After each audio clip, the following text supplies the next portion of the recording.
क्या आपने कभी लाल किले की बावली देखी है, या फिर सुभाष चंद्र बोस की कुर्सी, या फिर यहाँ का सैनिक घर, या फिर वो सारी इमारतें जिनके ऊपर आज नाम नहीं है मगर वो लाल किले का हिस्सा है, उसके इतिहास का हिस्सा है। नमस्कार, मैं प्रिया आप सभी का स्वागत करती हूँ हमारे यूट्यूब चैनल पे और उम्मीद करती हूँ आप सभी लोग खुशल मंगल हो। आज हम एक्सप्लोर करने वाले हैं रेड फोर्ट यानी लाल किले को, मगर उससे पहले चलो चलते हैं शाहजहानाबाद की पहली मार्केट छत्ता चौक में, जहाँ की मार्केट आज भी सजाई हुई है। और ये थी दिल्ली की पहली रूफ कवर मार्केट, यानी वो मार्केट जिसकी छत को कवर किया गया था। अब जो आप मेरे पीछे देखने वाले हैं वो है आज़ादी की दीवार, और यहाँ पे आपको आज़ादी के किस्से दिखाई देने वाले हैं। आइए आपको दिखाती हूँ। इस कमरे में आपको आने के बाद काले पानी की सज़ा याद आने वाली है, और यहाँ पे उन लोगों के कपड़े भी हैं जिन लोगों को यहाँ पे कैद किया जाता था और कैसी उनकी पोशाक होती थी। आइए मैं आपको दिखाती हूँ।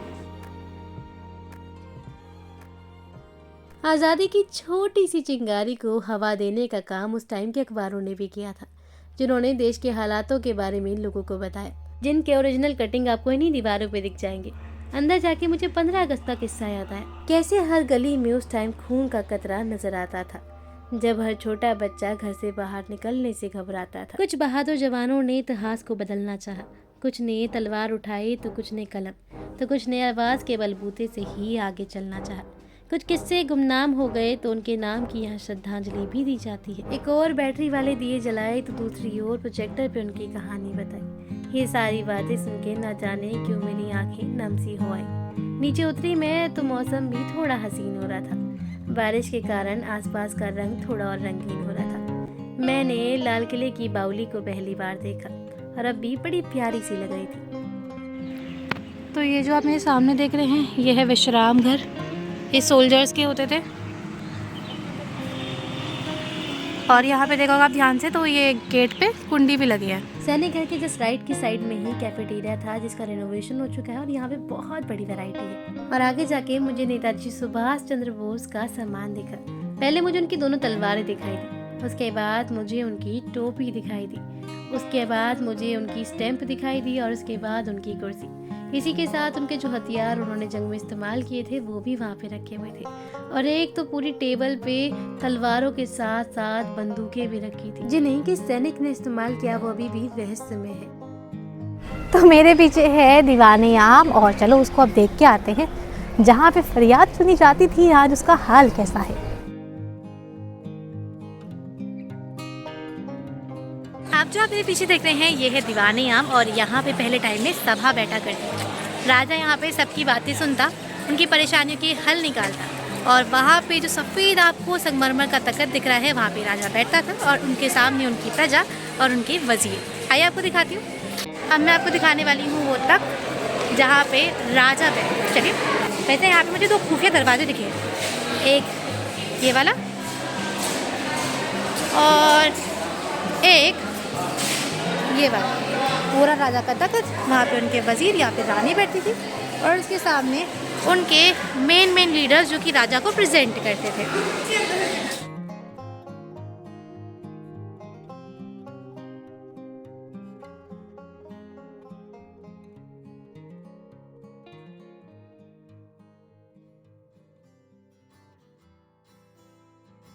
तो इस तरफ के 3 महल देखने के बाद और उस तरफ की कुछ छोटी छोटी चीज़ों को देखने के बाद अब हम चलते हैं।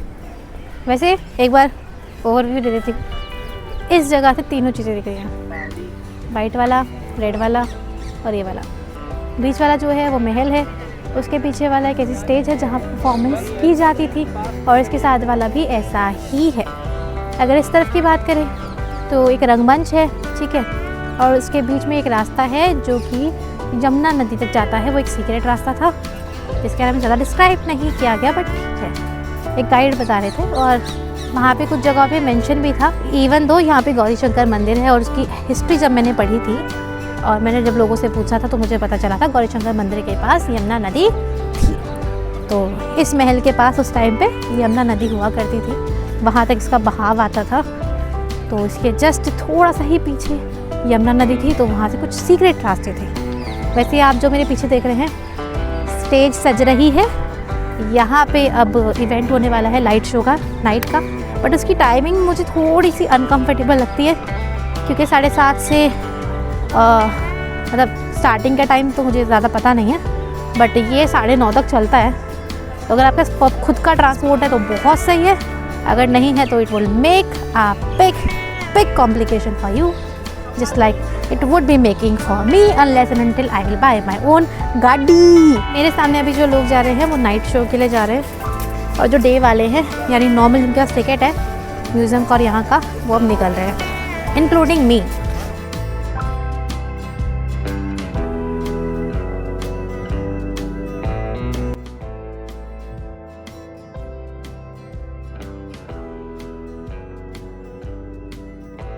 तो उम्मीद करती हूँ आपको मेरा आज का ब्लॉग अच्छा लगा होगा। अगर अच्छा लगा तो वीडियो को लाइक कमेंट शेयर करना बिल्कुल ना भूलें। चैनल पे नए आए हो तो सब्सक्राइब करें।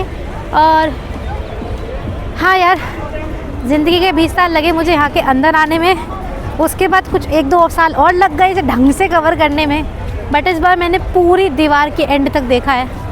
मैं कह सकती हूँ मैंने लाल किला अच्छे से देखा है। अब होपिंग सो जल्दी मेरा खुद का व्हीकल आए और उसके बाद मैं यहाँ के नाइट शो को देखूँ। बाकी इस टाइम भी यहाँ पे मेला लग रहा है, देखो। तो क्या आप कभी लाल किला आए हैं या नहीं आए, कमेंट बॉक्स में लिख के ज़रूर बताएं। मिलते हैं अगले ब्लॉग में एक और नई जगह को एक्सप्लोर करते हुए, तब तक के लिए बाय बाय।